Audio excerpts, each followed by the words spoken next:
journey to the moon.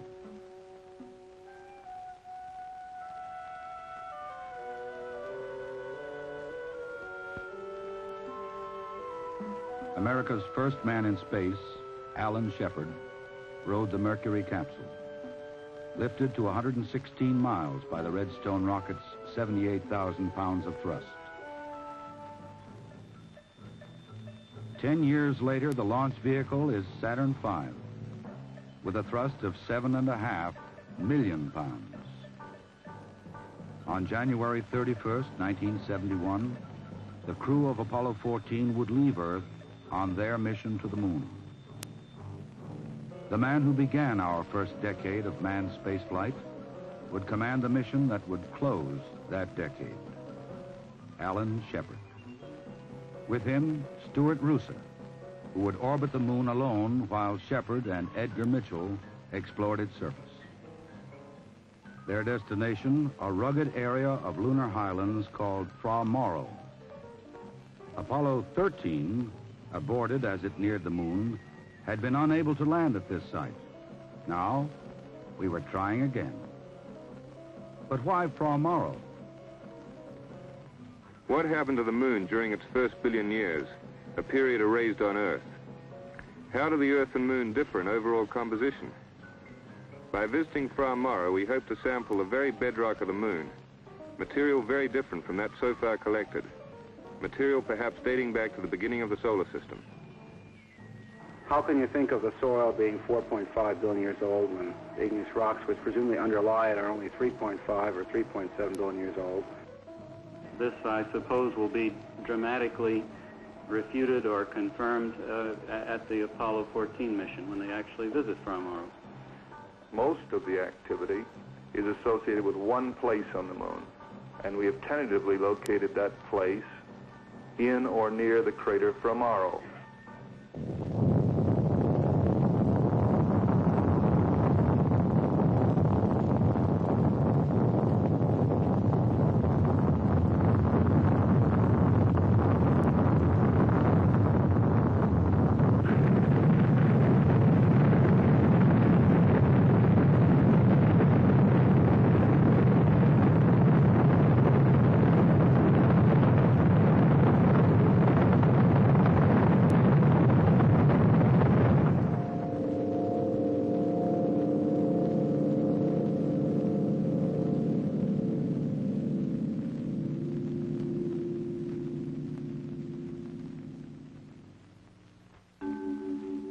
Everything went smoothly during Earth orbit and for the burn that sent Apollo 14 toward the moon. Then Stuart Roosa moved the command module Kitty Hawk to a docking with the lunar module Antares, still attached to the third stage of the booster. And we docked. We're unable to get a capture. Twice they tried. 3 times. Okay, Houston, I hit it pretty good and held 4 seconds on contact, and we did not latch. Roger. We're seeing it all on TV here. Well, we better back off here and think about this one, Houston. As the astronauts waited, an identical docking probe was brought into mission control. This probe on the command module fits into a funnel-like device on the lunar module called the drogue. Tiny catches on the probe's point engage the drogue. It was these capture latches that were not holding. In space, the astronauts tried a 4th time. And a 5th. No latch. No latch, Houston. Roger. In space, on Earth, they searched for a solution. Then, on the 6th try... I believe we got a hard dock, Houston.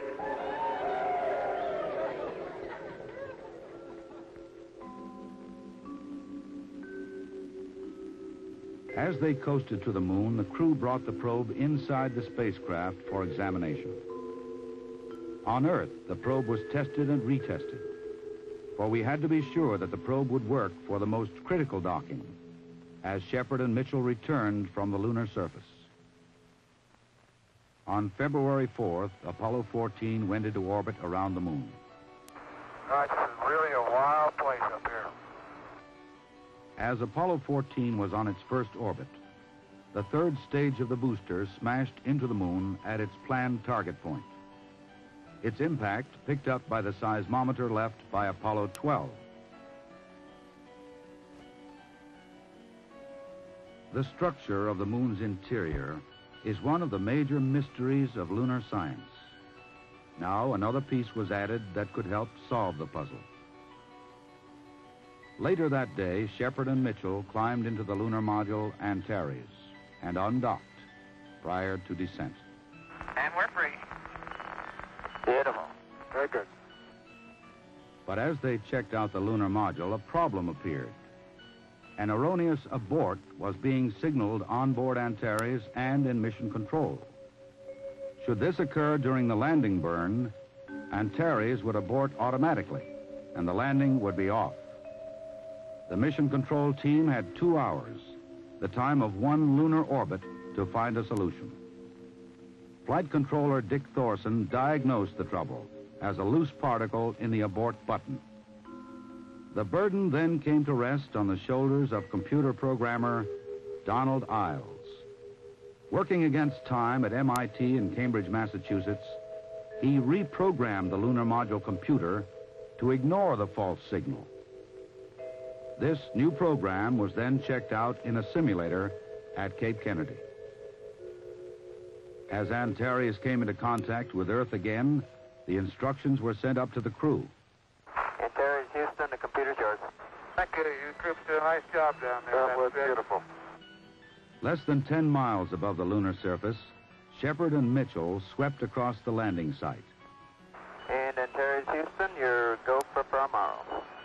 It's a beautiful day to land at tomorrow. Then, another problem. The landing radar, which would tell them their altitude above the lunar surface. On radar. On radar. Antares, Houston, would like you to cycle the landing radar breaker. Okay, cycle. Okay, I would like to accept the radar. Bridging. Oh, great. Great. Oh, that was close. Okay, and monitor descent fuel. That's starting the camera. 10 seconds to go. Okay, there's pitch over. Right And there it is. Right on the money. Right on the money. That's beautiful. Right out the window, just like it should be. Antares, Houston, your go for landing. Cone Crater, a major objective of this mission to Fra Mauro. A hole blasted in the moon's surface eons ago that could provide a scientific clue to the history of the moon, the Earth, and the solar system. Right on schedule. Right on schedule now. Went by Cone Crater right outside to my right. We think that the Fra Mauro area was formed from material thrown out by the impact that created the Imbrian Basin to the north. If this is the case, we could get samples torn out from as deep as 60 miles in the lunar crust. All in all, the Fra Mauro material should contain a great deal of new information about the early history of the moon, and thus help us to better understand the formation of our own Earth.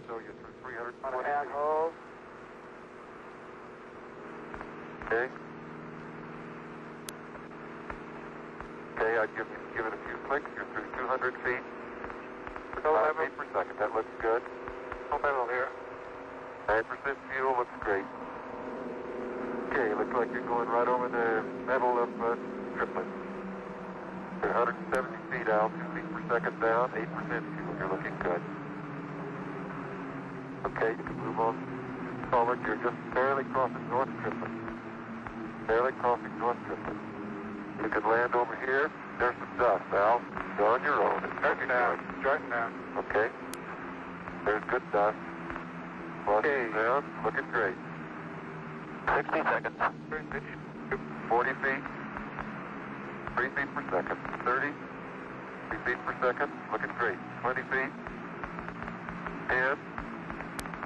3 feet per second. Contact now. Two, stop. Auto. We're on the surface. Okay, we made a good landing. Roger, Antares. 5.5 hours later, Shepard left the lunar module to begin the first of 2 explorations.